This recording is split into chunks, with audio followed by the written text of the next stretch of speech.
We're still talking about elections. The Turks are set to vote today in one of the most consequential elections in modern Turkey's 100-year history. The country is heading towards the presidential and parliamentary elections. The polls will open at 8 a.m. local time and close at 5 p.m. The race is between three candidates, that is Turkey's incumbent president Recep Tayyip Erdogan. However, Erdogan, who has been in power for more than 20 years, now faces his stiffest challenge so far. 6 opposition parties have joined forces for presidential elections and has chosen opposition leader Kemal Kılıçdaroğlu as their unity candidate. While the race is predominantly between these two candidates, right-wing leader Sinan Oğan has also filed his candidature, something that will only cut Erdogan's prospects. Today's vote will decide not only who leads Turkey, a NATO country of 85 million people, but also how it is governed and where the economy is headed amid a deep cost of living crisis and the shape of its foreign policy. The Turkish politicians held their final rallies in the last hours of campaigning on Saturday. Erdogan, who is facing the toughest challenge ever in his 2 decades of power, was speaking at neighborhood rallies in Istanbul, where he described the elections as a celebration for Turkey's future.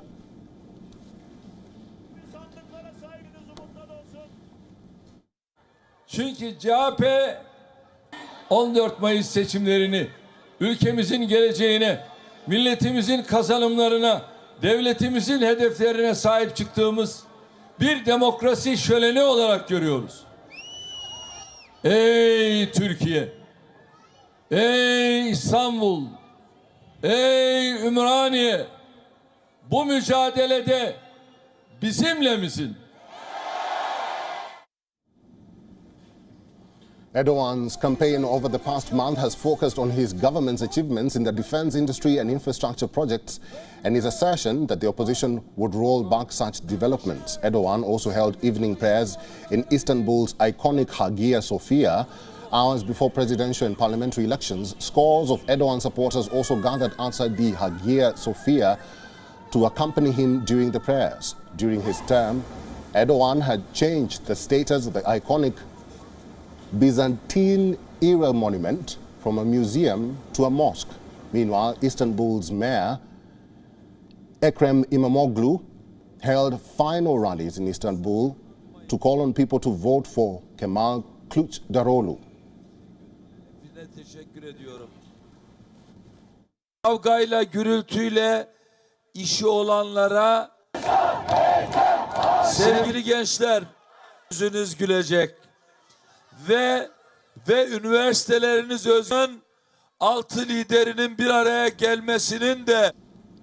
However, for many voters in Turkey, casting their votes in Sunday's closely contested elections will be an uphill battle. The elections are being held at a time when the country is still battling the effects of the powerful earthquake that killed more than 50,000 people. Erdogan's government has come under intense criticism for its poor response to the emergency and for its failure to prepare the country for disaster.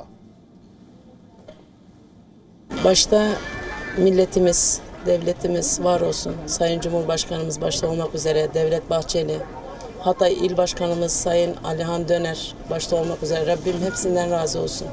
Bize yerlerini, yuvalarını açtı ve hiç kimseye muhtaç etmedi Allah'ın izniyle. Yani onların emeklerini ne yapsak ödeyemeyiz. Voter turnout in Turkey is traditionally high, showing continued belief in this type of civic participation. However, if no presidential candidate secures more than 50% of the vote, a runoff election will be held on May 28th. And for more on this, our correspondent Laura Villalon has sent us this report from Istanbul.